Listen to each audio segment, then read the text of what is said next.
Bien sûr, il y eut un autre Corse assoiffé de domination universelle. Un homme qui trouva la formule secrète d'un élixir magique qui aurait pu faire de la Corse une superpuissance mondiale. Heureusement, il échoua.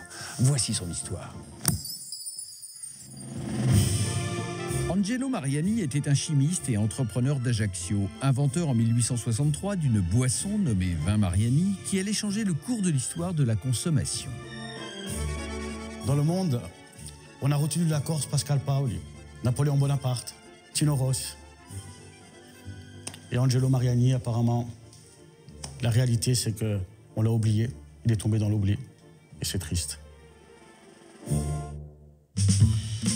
Christophe Mariani, aucun lien avec Angelo, est un disque jockey qui a décidé de devenir restaurateur. Et pourquoi pas? Christophe souhaitait créer sa propre cuvée et alors qu'il faisait des recherches sur le copyright original du nom Mariani, ici à la magnifique bibliothèque d'Ajaccio, il commença à faire la lumière sur une histoire fascinante.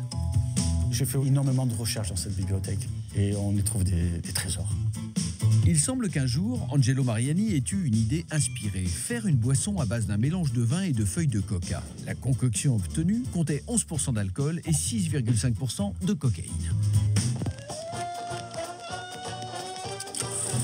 Sans surprise, elle eut un immense succès et fut même approuvée par le corps médical qui la prescrivait pour tout, de la dépression à l'indigestion.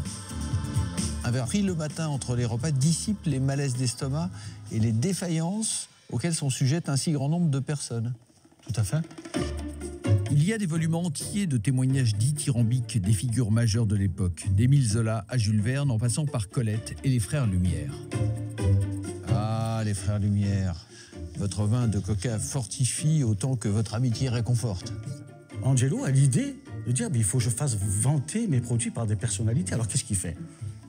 Il envoie une caisse au pape. Le pape était amateur de le boissons. pape Léon XIII, qui avait toujours une petite fiole sur lui. Ouais.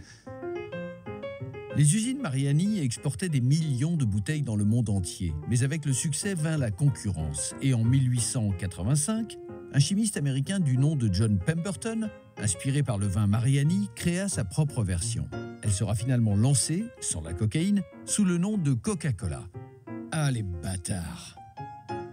Retour express en 2015. Quand Christophe lança sa propre cuvée de vin Mariani, il fut contacté par les avocats de Coca-Cola pour lui signifier que c'était eux qui possédaient le copyright. C'est une bataille juridique et morale qu'il continue à mener. La marque Coca Mariani appartient à la Corse, appartient à la France, fait partie du patrimoine européen et nous appartient. Quand je vous dis nous, c'est que nous sommes tous concernés par cette histoire.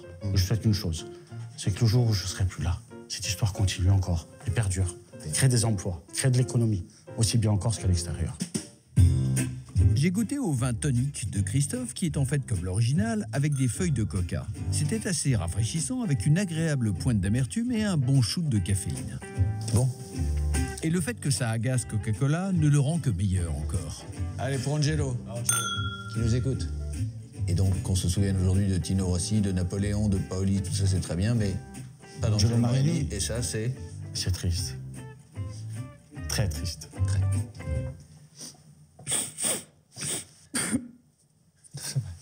Ça va, Christophe, ça va. On va